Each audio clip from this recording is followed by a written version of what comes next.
दिन में कम से कम 7 से 8 गिलास पानी पिएं। पानी पीने का भी एक नियम होता है। यदि आप 20 किलो के हैं तो 20 किलो पर 1 लीटर, 40 किलो के हैं तो 2 लीटर और 80 किलो के हैं तो 4 लीटर। तो देखिए, पर 20 किलो में 1 लीटर पानी की ज़रूरत शरीर को पड़ती है। इस हिसाब से आप पानी पिएं। यदि आप 40 किलो के हैं तो 2 लीटर पानी पिएं, 60 किलो के हैं आप तो 3 लीटर पानी पिएं, 80 किलो के हैं आप तो 4 लीटर पानी पिएं और 100 किलो के हैं आप तो 5 लीटर पानी आप पिएं, क्योंकि आपकी बॉडी आपके वजन के अनुसार आपके पानी को निर्धारित किया गया है आयुर्वेद में। बार बार भोजन करने की ज़रूरत नहीं है, बार बार खाने की ज़रूरत नहीं है। जब भी आप कुछ खाते हैं तो खाने में 4 घंटे की दूरी होनी चाहिए। जैसे आपने सुबह यदि नाश्ता किया है, सुबह क्या खाइए, ज़्यादा से ज़्यादा सुबह रस पीजिए फलों के, या फिर फल खाइए, केला खाइए, 2 सेब खा लीजिए, अंगूर खा लीजिए, और भी कीवी इत्यादि हैं, इनका सेवन करेंगे। सुबह यदि आप फल लेते हैं तो आप बहुत स्वस्थ रहेंगे लंबे समय तक। दोपहर के भोजन में थोड़ा दही छाछ जरूर लिया करिए और शाम को 1 गिलास दूध। रात्रि का भोजन बिल्कुल त्यागें और जितना भी बाजार का है, पिज्ज़ा, बर्गर, चाउमीन, जो भी ये सब चीज़ें हैं, इन्हें दूर करें। जितना आप हेल्दी भोजन में थोड़ा अंकुरित अनाज भी लिया करें, दालों को अंकुरित करके, चने को अंकुरित करके, इनको अंकुरित करके लेंगे। सैलड ज़्यादा लें, टमाटर ज़्यादा लें और गाजर लें, मूली लें। ये सारी चीज़ें आपको खाना चाहिए। जितना अच्छा खाएंगे उतना स्वस्थ रहेंगे, उतने अच्छे रहेंगे आप। रोज़ सुबह सुबह वॉक करें, इससे मांसपेशियां और दिल मजबूत होता है। थोड़ा योग अभ्यास करें, सवेरे सूर्य नमस्कार की 12 आसन जरूर करें। पहला नियम बनाएं कि हमें अपने आप को स्वस्थ रखना है। जब आप अपने आप को ठीक रख पाएंगे तब आप सब कर पाएंगे। नियमित रूप से मेडिटेशन करें, है ना, एक्सरसाइज ज़रूर करें, क्रिएटिव एक्टिविटी पर फोकस ज़रूर करें, जैसे पेंटिंग या संगीत सुने। आप इस नए साल को अपनी नींद को भी प्राथमिकता दें। सोने के लिए कम से कम आपको 8 घंटे तो चाहिए ही चाहिए। 8 घंटे नहीं तो 7 घंटे तो आपको सोना ही चाहिए। सोने का समय निश्चित करिए, जागने का समय निश्चित करिए। सोने से पहले मोबाइल का इस्तेमाल बिल्कुल ना करें। 8 घंटे अच्छी और गहरी नींद बढ़िया से लें। आप शराब और सिगरेट पीते हैं तो आज से ही इसे छोड़ने की कोशिश करें। नशा ना करें। जब शराब पीने का मन करे तो आप कथा सुनने लग जाएं, कोई और काम करने लग जाएं, बच्चों के साथ खेलने लग जाएं। 10-20 दिन अपने मन को बहला लेंगे तो शराब से मन हट जाएगा। हर नशे से मन को आप हटा पाएंगे और आप जीत जाएंगे और आपका वो गंदा मन हार जाएगा। किसी भी इंसान को अगर खुश रहना है तो उसे सबसे पहले खुद से खुश रहने का प्रयास करना चाहिए। अपने खाने पीने का ध्यान रखें, नित्य पूजा करें, सत्संग करें। आप जिनको भी मानते हैं भगवान को, उनकी पूजा करें, उनसे प्रेम करें। गरीबों को भोजन कराएं, गरीबों को पानी की व्यवस्था कराएं, गाय को रोटी दें।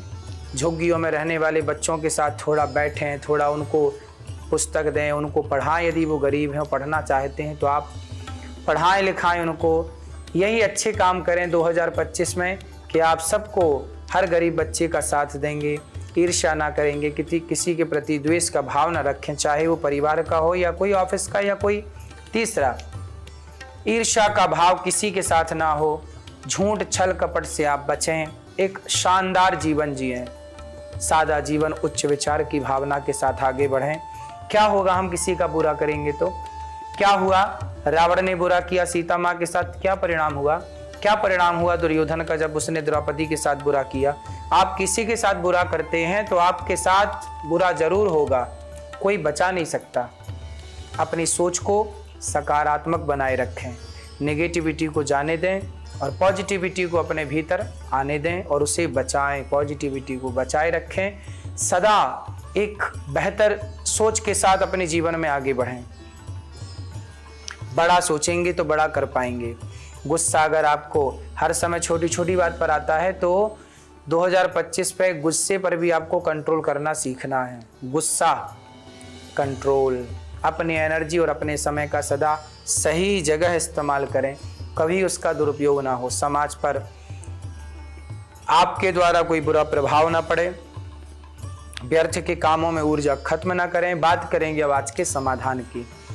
आजकल परिवार में पिता बेटे के बीच में बहुत विरोध हो जाता है। इससे परिवार में शांति भंग होने के साथ साथ और भी बहुत सी समस्याएं पैदा हो जाती हैं। अगर पिता की ओर से नाराजगी है तो बेटा रविवार को 1.25 किलो गुड़ बहते हुए पानी में बहाए। उसे ऐसा लगातार 3 रविवार करना है। पिता की नाराजगी जल्दी से दूर हो जाती है।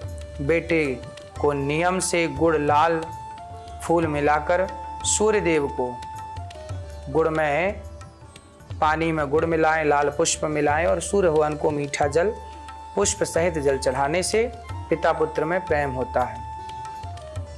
रविवार को बेटा अगर अपने पिता को कोई भी लाल रंग का गिफ्ट दे तो बहुत जल्दी पिता का बेटे से मनमुटाव समाप्त हो जाता है। अगर बेटा नाराज है तो पिता हर शनिवार को सुबह पीपल में मीठा पानी और शाम को सरसों के तेल का दीपक जलाएं, या सरसों के तेल पर आप घी का दीपक भी जला सकते हैं। तो बहुत जल्द ही पिता पुत्र के बीच नाराजगी समाप्त हो जाएगी। शनिवार को पिता अगर अपने पुत्र को कोई भी नीले रंग का गिफ्ट दे तो बहुत जल्दी पुत्र का पिता से मतभेद समाप्त हो जाता है। बहन भाइयों के बीच में झगड़ा या मनमुटाव हो तो मंगलवार को 1.25 किलो गुड़ जरूरतमंदों को दान करें, संबंध अच्छे हो जाएंगे। बात करेंगे आज के वार्तालाप की। देहरादून से हरीश जी का सवाल है, जब हम घर बनाते हैं तो उस वक्त बहुत सारे जीव मरते हैं, तो क्या इस पर भी जीव हत्या का पाप लगता है? अगर लगता है तो क्या करें? हम जब भी घर बनाते हैं तो वहाँ बहुत सारी चींटियाँ होती हैं, बहुत सारे छोटे छोटे जीव जंतु होते हैं। साफ सफाई जेसीबी चलाते हैं, गड्ढा खोदते हैं तो चींटियों के अंडे, चींटियाँ सब मर जाती हैं, बहुत सारे जीव हत्या होती है। उसी पाप के प्रायश्चित के लिए भूमि पूजन होता है। इसलिए जब आप नया घर बनाते हैं ना तो पहले भूमि पूजन करते हैं, पहले भगवान की आराधना होती है कि प्रभु हम ना चाह करके भी ये पाप हुआ है, इस पाप से आप बचाएं। तो वह भूमि पूजन, वह कार्य आपको निष्पाप करता है। पाप तो है, कुछ पाप होते हैं, जैसे गृहस्थों के घर में चूल्हा जलता है। चूल्हा पहले लकड़ी और गाय का सूखा हुआ गोबर का प्रयोग होता था, उपले कंडे, उनमें भी बहुत सारी चींटियां और जीव जंतु लकड़ी में और कंडे में मर जाते थे। लेकिन ये नित्य के पाप हैं, इनको किए बिना गुजारा होना कठिन है, भोजन तो चाहिए ना। तो आप चलते हैं रास्ते में तो आपके पाँव के नीचे ना चाह करके भी कई बार चींटियां मर जाती हैं। आप गाड़ी चलाते हैं तो बारिश में देखते होंगे सड़कों में कितने सारे मेंढक मर जाते हैं। ये ना चाह करके भी हम गृहस्थों से जीव मात्र से पाप तो होते ही हैं। इस संसार में ऐसा कोई नहीं है जिससे पाप ना होता हो। हमें जानबूझकर पाप नहीं करना चाहिए, पर घर बनाते समय तो चींटियां मरती हैं, जीव जंतु मरते हैं, उसके प्रायश्चित के लिए ही हमें भागवत सुननी चाहिए, सत्संग करना चाहिए, सूर्य भगवान को जल चढ़ाना चाहिए और उसी भूमि पर बैठ करके भगवान की पूजा होती है, जिसे भूमि पूजन कहते हैं। उस भूमि पूजन से वह दोष नष्ट हो जाता है। बात करेंगे आज के गुरु मंत्र की। ओम नमो भगवते वासुदेवाय। इसी मंत्र का आप जाप करें, ओम नमो भगवते वासुदेवाय। ओम ऐं श्रीं बृहस्पतये नमः। इस मंत्र का भी जाप कर सकते हैं। भगवान का चिंतन करें, भगवान श्रीमन्नारायण का चिंतन करें, और भगवान श्रीमन्नारायण का चिंतन करने से आप समस्त पापों से निष्पाप हो जाते हैं। पाप के बिना तो संसार में कोई रह ही नहीं सकता, लेकिन जब आप सत्संग करते हैं, भगवान की शरण में हैं, तो निष्पाप होते ही होते हैं। बात करेंगे आज के संस्कार की। साष्टांग प्रणाम या दंडवत प्रणाम का महत्व क्या है? डंडे की तरह, जैसे डंडा खड़ा खड़ा यूं गिर जाता है, ये दंडवत प्रणाम इसे कहते हैं, भगवान के आगे गिर पड़ना। और साष्टांग तो 8 अंग हमारे जमीन पर टच हो, बाकी का हिस्सा जमीन से ऊपर हो, उसे साष्टांग प्रणाम कहते हैं। भगवान को प्रणाम लेट कर ही करना चाहिए, माता पिता को प्रणाम लेट कर ही करना चाहिए। परंतु स्त्रियां अपने घुटनों को, अपने मस्तक को जमीन में रख के हाथों को आगे करके प्रणाम करें। पुरुष को साष्टांग प्रणाम करना चाहिए, स्त्रियों को साष्टांग नहीं, जमीन पर मस्तक को जमीन पर और घुटनों को जमीन पर रख करके स्त्रियों को इस तरह से प्रणाम करना चाहिए। बात करेंगे आज के लकी कॉलर की। रामपुर से हेमा का सवाल है, गुरुजी मैं गृहस्थ जीवन का त्याग कर सन्यासी जीवन में जाना चाहती हूँ, एक साध्वी का जीवन जीना चाहती हूँ, क्या करूँ, मार्ग बताएं। देखिए, साध्वी का जीवन आप जीना चाहती हैं, जी सकती हैं, इसमें कोई दिक्कत नहीं है, पर फिर भी गृहस्थ में रह करके भी ईश्वर को पाया जा सकता है। माता अनुसुईया, माता सीता, इन्होंने गृहस्थ में रह के ही सारे काम किए हैं। आप भी गृहस्थ में रहकर एक अच्छा समाज का निर्माण करिए, जहां आप जाएं वहां अच्छा वातावरण बनाइए। आप गृहस्थ में रह करके भी अपने पति के साथ रहे। जो स्त्री अपने पति के सिवा पर पुरुष की ओर नहीं है, वह साध्वी ही तो है। कपड़े रंगने से कोई साध्वी नहीं होता।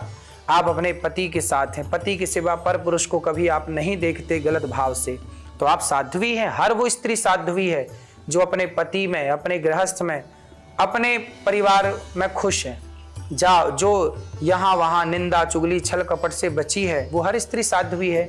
हर पुरुष वो साधु है जो छल कपट झूठ कपट से और पराई स्त्री से बचा है, वो हर पुरुष साधु है। साधुता तब नष्ट होती है जब पराई स्त्री, पराई पुरुष में, निंदा में, चुगली में मन लगाते हैं। राधे राधे।